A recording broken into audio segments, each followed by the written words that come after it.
Hello everyone, my name is Siddhi और आप देख रहे हैं लॉ विद एसके।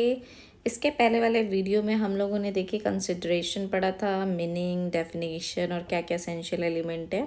तो एसेंशियल एलिमेंट्स हमारे सारे कंप्लीट नहीं हुए थे, उससे रिलेटेड हमारे पास और भी एसेंशियल्स हैं जो बचे रह गए थे। तो इस वीडियो में हम लोग एसेंशियल्स कंप्लीट करेंगे। चलिए स्टार्ट करते हैं।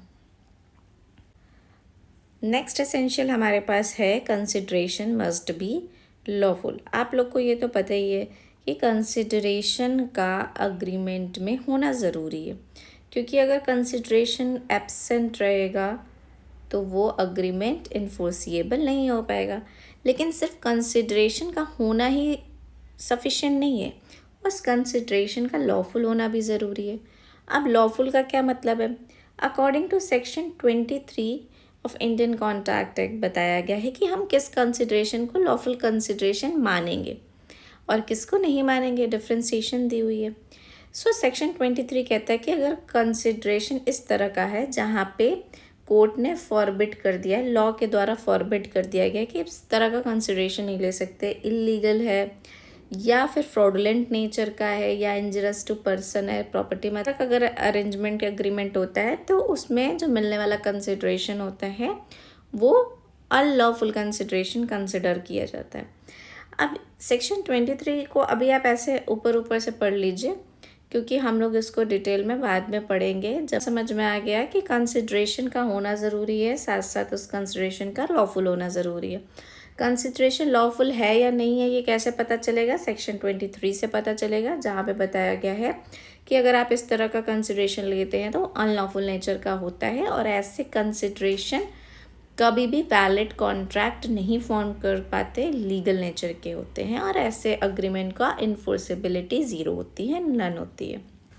नेक्स्ट हमारा है consideration need not be adequate. Okay, अब इसमें क्या कह रहा है कि एडिक्वेसी का क्या मतलब है? एडिक्वेसी का मतलब है कि consideration must be sufficient in value. तो यहाँ क्वेश्चन अराइज होता है कि क्या कंसिडरेशन का सफिशिएंट होना ज़रूरी है, यानी एडिक्वेट होना ज़रूरी है? सफिशिएंट का मतलब पहले समझ लीजिए। जैसे मान लीजिए ए ने बी को अपनी बाइक बेचने का कॉन्ट्रैक्ट किया, ठीक है, ये कह रहा है कि ठीक है मैं तुम्हें अपनी बाइक बेचूंगा। उस बाइक की जो एक्चुअल प्राइस है वो है 1,00,000 रुपीज़, ठीक है, 1,00,000 की बाइक है। लेकिन ए और बी के बीच ये एग्रीमेंट होता है कि मैं तुम्हें अपनी ये बाइक सिर्फ 500 रुपये में बेचना चाहता हूँ। वे 500 रुपये में अपनी बाइक बेचने के लिए तैयार हो गए। अब यहाँ पे ये देखना है कि ये जो 500 रुपीज़ कंसिडरेशन दिया जा रहा है क्या ये एडिक्वेट है कि नहीं। तो कॉन्ट्रैक्ट एक्ट कहता है कि कंसिडरेशन का एडिक्वेट होना ज़रूरी नहीं है, सफिशिएंट होना ज़रूरी नहीं है, ये मेरे लिए इररेलेवेंट है। यानी कोर्ट ये नहीं देखेगा कि अग्रीमेंट में जो कंसिडरेशन दिया जा रहा है वो एडिक्वेट है कि नहीं, सफिशिएंट है कि नहीं, क्योंकि कोर्ट को इससे कोई मतलब नहीं है।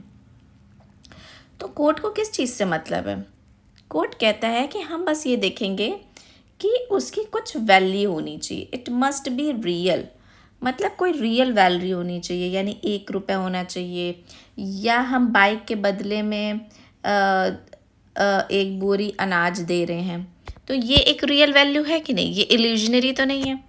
तो वही यहाँ पे कह रहा है कि कंसिडरेशन का एडिक्वेट होना ज़रूरी नहीं है, सफिशिएंट होना ज़रूरी नहीं है, कंसिडरेशन का अपने आप में एग्जिस्टेंस का ज़रूरी है, मतलब एग्जिस्टेंस होना ज़रूरी है, उसकी प्रेजेंस होनी चाहिए। वो कितना होगा ये आप दोनों के आपस की बात है, जो कॉन्ट्रैक्ट कर रहे हैं कि उसका कंसिडरेशन आपको क्या डिसाइड करना है, वो पार्टीज़ के बीच की बात है, उससे कोर्ट का कोई लेना देना नहीं है। So consideration must be real not illusionary. Court बस ये देखेगा लॉफुल होना चाहिए, जो हम लोगों ने पहले इसमें देखा। सफिशिएंसी इन वैल्यू, एडिक्वेसी मीन्स मतलब होता है सफिशिएंसी इन। केस में केस है Thomas versus Thomas. Thomas versus Thomas के केस में यही हुआ था कि ए ने बी को अपना घर रेंट पे दे दिया था 1 रुपये पे। अब कोर्ट को ये देखना था कि क्या 1 रुपये जो है वो कंसिडरेशन कंसिडर किया जाएगा। तो कोर्ट ने कहा बिल्कुल कंसिडर करेंगे हम, क्योंकि कॉन्ट्रैक्ट कहता है कि अग्रीमेंट में सफिशिएंट कंसिडरेशन हम नहीं देखेंगे, हम देखेंगे कंसिडरेशन की प्रेजेंस होनी चाहिए, एग्जिस्टेंस होनी चाहिए। तो ये एक वैलिड कॉन्ट्रैक्ट फॉर्म हो जाएगा। एक एग्जाम्पल और देख लीजिए, A send a bike to B for ₹2,000 worth 20,000। 20,000 की बाइक है, 2,000 में बेच रहा है, उनके आपस का मैटर, कोर्ट को इससे क्या लेना देना है। लेकिन इसमें एक इम्पॉर्टेंट चीज़ ये है कि कोर्ट एक चीज़ देखेगा। अब कोर्ट देखेगा कि ठीक है, ये आपके आपस के बीच की बात है कि आप कंसिडरेशन क्या डिसाइड करते हैं। लेकिन अगर कंसिडरेशन बहुत ज़्यादा अमाउंट में कम है, यानी जैसे हमने एग्जांपल आपको बताया कि जो बाइक का प्राइस था वो 1,00,000 रुपए था। अब 1,00,000 की बाइक कोई 500 रुपये में क्यों बेचेगा, तो यहाँ डाउट आता है। कैसा डाउट आता है कि पार्टीज़ ने जो 500 रुपीज़ दिया है, क्या वहाँ पे उसकी फ्री कंसेंट थी। फ्री कंसेंट हम लोगों ने ओवरव्यू पढ़ा है, लेकिन आप लोग को पता होगा, बाकी ये चैप्टर हम लोग डिटेल में बाद में नेक्स्ट पढ़ेंगे। कंसिडरेशन के बाद हम लोग फ्री कंसेंट ही पढ़ेंगे। तो यहाँ कोर्ट बस ये देखेगी कि पार्टीज़ की कंसेंट फ्री थी कि नहीं। फ्री कंसेंट में क्या क्या था कि कोर्जन तो नहीं हुआ था, अंडू इन्फ्लुएंस तो नहीं हुआ था, क्या पार्टीज़ के बीच में फ्रॉड तो नहीं हो गया है, या मिसरिप्रेजेंट करके तो बाइक नहीं बेच दी गई है, या जोर ज़बरदस्ती से। ठीक है, ये सारी चीज़ें देखता है। तो कोर्ट बस ये देखेगी पार्टीज़ के बीच में फ्री कंसेंट थी कि नहीं। अगर कोर्ट इस चीज़ से सेटिस्फाइड हो जाती है कि नहीं, पार्टीज़ ने अपनी फ्री कंसेंट से ही कंसिडरेशन डिसाइड किया है, तो ये एक वैलिड कॉन्ट्रैक्ट बनेगा और लीगली इन्फोर्सिएबल होगा। ठीक है, अब इसमें केस था Chappell and company limited versus Nestle company limited.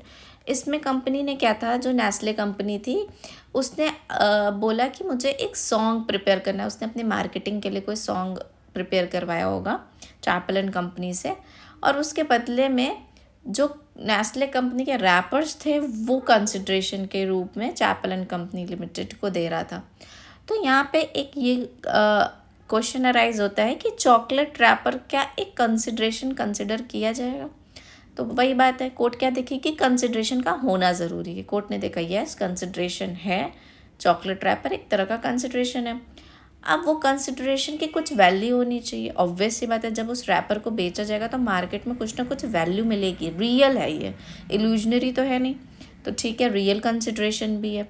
Lawful है, यस लॉफुल भी है। पार्टीज़ के बीच में क्या फ्री कंसेंट थी इसके रिगार्डिंग, तो यस पार्टीज़ ने देखा, कोर्ट ने देखा कि यस इनके बीच में फ्री कंसेंट थी और इनमें कहीं भी coercion, unto influence, fraud, misrepresentation या मिस्टेक का कोई भी इन्फ्लुएंस नहीं दिख रहा था। तो यहाँ पे जो चॉकलेट रैपर है एक अच्छा कंसिडरेशन माना गया। ओके, तो ये क्लियर हो गया हम लोगों को कि कंसिडरेशन कुछ भी हो सकता है, इवन 1 रुपया भी हो सकता है, लेकिन प्रेजेंट होना चाहिए। कंसिडरेशन का होना ज़रूरी है। कितना होगा वो पार्टीज़ डिसाइड करेंगी। लेकिन अगर कंसिडरेबली बहुत लो अमाउंट डिसाइड किया गया या कुछ ऐसा डिसाइड हो गया कि कोर्ट को लग रहा है कि इतने अमाउंट पे कैसे अदर पार्टी मान गई, तो कोर्ट बस एक चीज़ देखेगी कि पार्टीज़ के बीच में फ्री कंसेंट थी कि नहीं। जब फ्री कंसेंट हो जाएगी, इससे सेटिस्फाइड हो जाएगा कोर्ट कि यस कोई भी तरह का coercion, unto influence, fraud, misrepresentation, mistake नहीं हुआ है, तो वो एक वैलिड कॉन्ट्रैक्ट होगा। नेक्स्ट है हमारा consideration may be past, present और फ्यूचर। जब हम लोगों ने कॉन्ट्रैक्ट की डेफिनेशन पढ़ रहे थे तो हमारे देखा था ना कि कंसिडरेशन क्या होता है, that is when at the desire of the promisor, promisee और एनी अदर पर्सन, यानी प्रोमिसी और एनी अदर पर्सन अगर कुछ करते हैं या करने का वादा करते हैं या पहले कर चुके हैं, तो वो जो एक्ट या एब्सटेनेंस जो होता है वही प्रॉमिस का कंसिडरेशन माना जाता है ना। तो वहाँ से हम लोग को पता चला था कि कंसिडरेशन 3 तरह का हो सकता है, पास्ट भी हो सकता है, प्रेजेंट भी हो सकता है, फ्यूचर भी हो सकता है। अब पास्ट कंसिडरेशन क्या होता है? पास्ट कंसिडरेशन का एग्जाम्पल देखिए, जैसे मान लीजिए ए ने बी के घर में आग लग गई थी तो उस आग को बुझा दिया था, ठीक है। और बाद में जब बी को ये पता चला कि ए ने काफ़ी आग बुझाने में हेल्प की है हमारी, तो बी ने प्रॉमिस किया ए से कि उस आग को बुझाने के बदले में मैं तुम्हें 5,000 रुपये एज अ अपना कंसिडरेशन दे रहा हूँ। उस एक्ट का जो तुमने फायर बुझाई है उसका कंसिडरेशन है 5,000। तो यहाँ पे क्या है कि जो एक्ट हुआ है वो पहले पास्ट में हो चुका है और कंसिडरेशन प्रेजेंट में दिया जा रहा है। तो ये जो है एक तरह का पास्ट कंसिडरेशन माना जाएगा, जो प्रीवियसली एक्ट हो चुका है उसके लिए कंसिडरेशन आज आपको मिल रहा है। क्लियर है? That is past consideration. अब प्रेजेंट कंसिडरेशन क्या है? प्रेजेंट कंसिडरेशन सिंपल है। प्रेजेंट में क्या, जैसे मान लीजिए ए गया बी की शॉप पे स्टेशनरी परचेस करने, तो आपने एक हाथ से स्टेशनरी ली और दूसरे हाथ से स्टेशनरी का जो कंसिडरेशन मान लीजिए 500 रुपीज़ की ली वो दिया, यानी इमीडिएटली आपने एक्सचेंज किया कंसिडरेशन, तो वो होता है प्रेजेंट कंसिडरेशन। नेक्स्ट आपका है फ्यूचर कंसिडरेशन। फ्यूचर कंसिडरेशन क्या है? यहाँ पे दो लोगों ने प्रॉमिस किया। कैसा प्रॉमिस किया? प्रॉमिस किया कि हम लोग फ्यूचर में कुछ करने का वादा करते हैं। यानी दो व्यक्ति थे, उन्होंने आपस में प्रॉमिस किया कि हम लोग पर्टिकुलर डेट को, यानी 1 जून जो आने वाला है, उसमें मैं तुम्हें गुड्स की डिलीवरी करूँगा, और भी कहते हैं जब आप गुड्स को डिलीवर कर दोगे तो मैं उसका जो भी पैसा है, जो भी प्राइस है वो पे कर दूँगा। तो यहाँ पे प्रॉमिस आज हो रहा है, लेकिन जो परफॉर्मेंस है उस कॉन्ट्रैक्ट की परफॉर्मेंस फ्यूचर में हो रही है। So this is a future consideration, क्योंकि कंसिडरेशन आपको आज मिला ही नहीं, आपको फ्यूचर में मिलेगा, बट आपने प्रॉमिस आज कर लिया है। So this is a consideration, may be past, present और फ्यूचर। ये तीनों ही वैलिड हैं। यानी अगर आपको कंसिडरेशन पहले मिल चुका है लेकिन आप आज प्रॉमिस कर रहे हैं तो ये भी वैलिड है। कंसिडरेशन आपको आज ही मिला, आपने आज ही प्रॉमिस किया और आपने आज ही एक्सचेंज कर लिया, ये भी वैलिड है। और आपने ऐसा भी हो सकता है कि आज प्रॉमिस किया लेकिन फ्यूचर में कंसिडरेशन दे रहे हो, तो ये भी वैलिड है। क्लियर? नेक्स्ट है हमारा a promise without consideration is void. ये हम लोग देखिए बार बार पढ़ रहे हैं कि कंसिडरेशन का होना ज़रूरी है, बट कंसिडरेशन विदाउट अगर करते हैं आप कोई अग्रीमेंट तो वॉइड इन नेचर होता है। ये लिखा कहाँ है? ये सेक्शन 25 में बताया गया of the Indian Contract act कि अगर अग्रीमेंट विदाउट कंसिडरेशन करते हैं तो वो वॉइड होता है।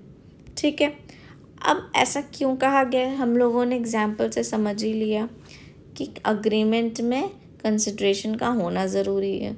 कितना होना ज़रूरी है इससे मतलब नहीं है, बट लॉफुल होना ज़रूरी है।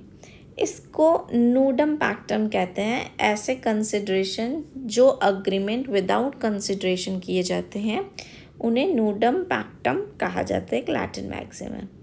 लेकिन ऐसा ज़रूरी नहीं है। इसके 3 एक्सेप्शन बताए गए हैं जो हम लोग डिस्कस करेंगे कि कौन कौन सी 3 कंडीशंस होती हैं जहाँ पे अगर विदाउट कंसिडरेशन आप अग्रीमेंट करते हैं तो वो एक वैलिड अग्रीमेंट माना जाता है। यानी विदाउट कंसिडरेशन अग्रीमेंट वॉइड होता है, लेकिन उसके कुछ एक्सेप्शंस दिए गए हैं। पहली कंडीशन कहती है कि पार्टीज के बीच में जो है ना वो लव और अफेक्शन होना चाहिए। अब ये लव एंड अफेक्शन किन लोगों के बीच में हो सकता है? जो नियर रिलेटिव्स हैं, जो आपस में रिश्तेदार हैं, उनके बीच हम कह सकते प्यार मोहब्बत है, और अगर वो अपनी प्रॉपर्टी उस पर्सन को दे रहे हैं विदाउट कंसिडरेशन तो हम एक ये वैलिड अग्रीमेंट मारेंगे। यानी गिफ्ट आप कर रहे हैं कि पार्टीज़ के बीच लव एंड अफेक्शन का होना ज़रूरी है। वो जो दोनों पार्टीज़ हैं वो नियर रिलेटिव्स होने चाहिए, यानी मदर फादर हो गए, कोई फैमिली में रिलेशन हो गए, या फ्रेंड्स हो गए, या हस्बैंड वाइफ हो गए, तो ये हो गए आपके नियर रिलेटिव। और वो राइटिंग में भी होनी चाहिए, आपको डीड बनानी पड़ेगी, गिफ्ट डीड बनानी पड़ेगी, और उस गिफ्ट डीड को रजिस्टर्ड कराना पड़ेगा कोर्ट से। तब आप क्या कर सकते हैं? विदाउट कंसिडरेशन भी अग्रीमेंट कर सकते हैं और वो वैलिड माना जाएगा, लाइक गिफ्ट। नंबर 1। दूसरा एक्सेप्शन है सेक्शन 25 का क्लॉज 2, जो बात करता है पास वॉलंटरी सर्विस। अब पास वॉलंटरी सर्विस क्या होती है समझ लीजिए। इसके लिए ज़रूरी है कि पास्ट में कोई एक्ट किया गया हो वो वॉलंटरली नेचर का होना चाहिए, एंड अदर पार्टी ने जिसके लिए पास वॉलंटरी सर्विस वो की गई है उस पार्टी ने प्रॉमिस किया होना चाहिए कि ये जो आपने मेरे लिए वॉलंटरली अपनी मर्ज़ी से कुछ किया है उसको मैं कंपनसेट करूँगा। यानी ये क्या क्या कंडीशन हो गई कि person has voluntary done something, एक पर्सन ने दूसरे पर्सन के लिए कुछ वॉलेंट्रीली मतलब अपनी इच्छा से कुछ किया। एग्जाम्पल से समझिए कि अगर ए ने बी का घर जल रहा है और उसके घर को जलने से बचाया है, बाद में बी प्रॉमिस कर रहा है ए को कि मैं तुम्हें उसके बदले में 10,000 रुपये दूंगा, तो ये जो 10,000 रुपये है वो एक वैलिड कंसिडरेशन माना जाएगा जो वॉलेंट्री सर्विस की गई थी पास्ट में, और ऐसे अग्रीमेंट इन्फोर्सिएबल नेचर के होंगे और कोर्ट में इन्फोर्स कराया जा सकता है। यानी अगर बी लास्ट में डिनाई कर देता उस 10,000 रुपीज़ को देने के लिए, तो एक कोर्ट अप्रोच कर सकता है और कह सकता है कि बी ने मुझसे प्रॉमिस किया था, जो एक्ट मैंने पास्ट में किया था वॉलेंट्री सर्विस थी, उसके लिए मुझे बी ने रिवॉर्ड कंपनसेशन देने का वादा किया था। तो ऐसे अग्रीमेंट वैलिड होते हैं। नेक्स्ट है सेक्शन 25 क्लॉज 3 का प्रॉमिस टू पे टाइम बार्ड डेट। अब समझने से पहले ये समझ लीजिए कि टाइम बार्ड डेट क्या होते हैं। अच्छे से एग्जाम्पल देखिए, दो पार्टी हैं, एक पार्टी ए है, उसको पैसे की ज़रूरत थी तो वो बी के पास जाता है और लोन के लिए कहता है कि मुझे 20,000 रुपये लोन दे दो, तो बी ने उसको 20,000 रुपये लोन दे दिए। अब बी का क्या राइट है? बी का राइट है कि इस 20,000 रुपये को वो रिकवर कर सकता है ए से, लेकिन मान लीजिए इस लोन को रिकवर करने का जो टाइम था, क्या वो अनलिमिटेड टाइम तक है कि जीवन में कभी भी बी मुंह उठा के चला जाएगा ए के पास कि मेरा पैसा दो और ए दे देगा? नहीं, कोर्ट ने रूल बनाया है, लॉ बना है, उस लॉ का नाम है law of limitation. Law of limitation act है हमारे पास। उस लॉ ऑफ लिमिटेशन में हर तरह के अग्रीमेंट की एक लिमिटेशन बताई गई है। तो लोन को रिकवर करने की लिमिटेशन है 3 साल एग्जाम्पल के लिए। तो बी के पास राइट है कि वो ए से पैसे रिकवर कर सकता है, लेकिन 3 साल के अंदर ही। अगर 3 साल इलैप्स हो गए तब ए का राइट ख़त्म हो जाता है, वो ए से रिकवर नहीं कर सकता है। हाँ, वो अलग बात है कि ये ए वॉलेंटली अगर इच्छुक है, देना चाहता है, तो वो ए को बी को दे सकता है, लेकिन बी कोर्ट में इन्फोर्स नहीं करा सकता है इस कॉन्ट्रैक्ट को। क्यों? क्योंकि उसका टाइम लिमिटेशन ख़त्म हो गया है। तो ऐसे अग्रीमेंट जिनकी लिमिटेशन पीरियड ख़त्म हो गई है, एक्सपायर हो गई है, ऐसे अग्रीमेंट को हम कहते हैं टाइम बार्ड डेट। यानी ऐसा डेट, ये 20,000 का डेट था, ऐसा डेट जो टाइम बार्ड हो गया है, अब उसको रिकवर नहीं किया जा सकता है, कोर्ट से इन्फोर्स नहीं कराया जा सकता, ठीक है। लेकिन अगर टाइम बार्ड डेट है और ए ने प्रॉमिस दोबारा कर दिया है, प्रॉमिस किया है कि मैं जो टाइम बार्ड डेट जो एक्सपायर हो गया है अब मैं उसको पे कर दूंगा तुमको, ऐसा ए ने बोला है, और ए ने क्या किया है, राइटिंग में ये बात कही है, ठीक है, और इसको रजिस्टर्ड करा लिया गया है, साइन करा ली गई है डेटर से। डेटर कौन है? जिसने डेट लिया है, ए ने। क्लियर? सो अगर ऐसा कोई डेट है जो लॉ ऑफ लिमिटेशन से एक्सपायर हो गया, उसे कोर्ट में इन्फोर्स नहीं कराया जा सकता है, लेकिन प्रॉमिस किया गया है ए के द्वारा कि नहीं मैं तुम्हें पे कर दूंगा, और बी ने इसको एक डीड बना ली है, रजिस्टर्ड कर लिया है, राइटिंग में रजिस्टर्ड करके साइन करा लिया है। अब ये जो डॉक्यूमेंट है, अब ये दोबारा एक तरह से कॉन्ट्रैक्ट बन गया और अब इसे कोर्ट में इन्फोर्स कराया जा सकता है। अब हम लोग इसमें आप देखिए, क्या इसमें बी को तो कंसिडरेशन मिल रहा है जो उसका रिमेनिंग अमाउंट था, लेकिन क्या इसमें ए का कोई कंसिडरेशन है? नहीं है। तो एक तरह से आपको देखने में नहीं लग रहा है कि विदाउट कंसिडरेशन ये नया वाला कॉन्ट्रैक्ट किया गया है, इसीलिए इसको एक्सेप्शन में रखा गया है कि रजिस्टर्ड, राइटिंग और साइन वाइन करा लिया डेटर से, तो ऐसे एग्रीमेंट फिर से इन्फोर्सिएबल हो जाएंगे और लॉ ऑफ लिमिटेशन यहाँ से फिर स्टार्ट हो जाएगा 3 साल के लिए। क्लियर है? अपना लेक्चर एंड होता है। अच्छा लगा हो तो लाइक शेयर सब्सक्राइब करो, और जो हम लोगों का एक टॉपिक रिमेनिंग है that is privity of contract और प्रिविटी ऑफ कंसिडरेशन, वो हम लोग देखेंगे कि क्या होती है। तो उसके लिए एक डेडिकेटेड वीडियो बना देते हैं इसके बाद, और क्योंकि वो एक लॉन्ग में काफ़ी बार पूछा जाता है आंसर राइटिंग में, और आपको कॉन्सेप्चुअली भी पता होना चाहिए। Thank you, bye bye.